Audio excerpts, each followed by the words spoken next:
Isang matibay na boses ng katotohanan sa panahon ng misinformation.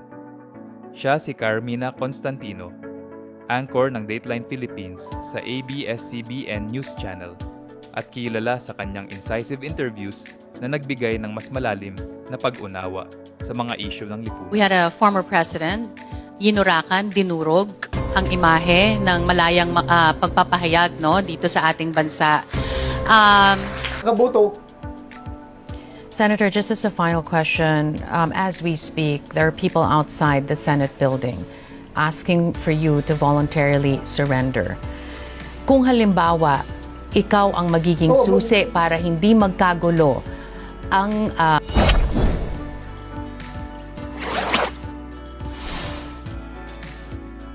Si Ana Carmina Valderrama Constantino Torres, mas kilala bilang Carmina Constantino, ay ipinanganak noong February 14, 1975 sa Metro Manila. Nagtapos siya ng Broadcast Communication sa University of the Philippines, Diliman. Ang kanyang pamilya ay kilala sa intelektual na tradisyon at advokasya. Apo siya ng historian na si Renato Constantino, anak ng aktivistang si Leticia Constantino, at pamangkin ni Karina Constantino David. Ang kanyang background ay nagbigay sa kanya ng pundasyon sa pagiging kritikal, matatag at mapanuri bilang journalist. Nagsimula ang kanyang career sa Sky News bago lumipat sa ABS-CBN News Channel matapos ang merger nito sa Sarimanok News Network. Sa ANC, nakilala siya bilang anchor ng Dateline Philippines, isang flagship program na nagdadala ng mga balita at analysis sa mas malawak na audience. Bukod dito, naging co-host siya ng Breakfast sa Studio 23 at pansamantalang host ng Mornings at ANC. Kilala si Carmina sa kanyang incisive questioning at fearless interviews. interview several times, your live streams as well. You've been calling for transparency and accountability. At one point, you even said, wala namang masama sa pag-ako ng pagkakamali. Again, not verbatim, but in so many words, you said that.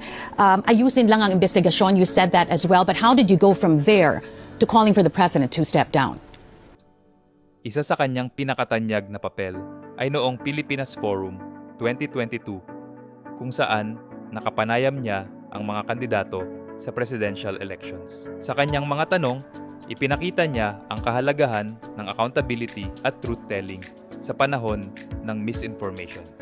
Sa kaparehong taon, ginawaran siya ng Marshall McLuhan Fellowship for Journalism ng Center for Media Freedom and Responsibility. Ang prestihiyosong pagkilalang ito ay ibinibigay sa mga journalists na nagsisilbing modelo ng integridad at truth-telling. Sa kanyang career, ipinakita niya na ang journalism ay hindi lamang pagbabalita, kundi isang misyon para sa katotohanan at kalayaan. What have you proven to yourself? I am enough, surrounded by my children and my grandchildren and the people who truly care for me. It's the subject of a case before the ICC, and the deaths were mounting, and it was him, di ba? As the leader of the land at that time, hindi mo mapagkakailan, may mga namatay na kababayan natin. Pero hindi ko din tinatanggal dun sa mga naging biktima ng droga kung bakit tanggap nila yung pagkamatay, yung pagpatay. Kasi ibang klase rin naman yung sigalot na nangyari sa mga pamilya nila. All that, I can go into that much deeper. Kaya naman din humahanap kami ng ibang mga paraan para makuha ulit ang tiwala ng sumira. Isang tao ang sumira, pero kami ngayon ang unti-unting nagbabalik nito. Patuloy ang laban lagit lagi. At iyan ang kwento ni Carmina Constantino mula sa kanyang mga incisive interviews hanggang sa kanyang paninindigan laban sa misinformation. Siya ay patunay na ang journalism ay maaaring maging sandigan ng demokrasya na nagbibigay ng boses sa katotohanan at inspirasyon sa mga kabataan na nais pumasok sa larangan ng media. Kung gusto nyo pang makilala ang iba pang mga personalidad na nagbibigay inspirasyon, huwag kalimutang mag-like, share at subscribe. Kita-kits sa susunod na video.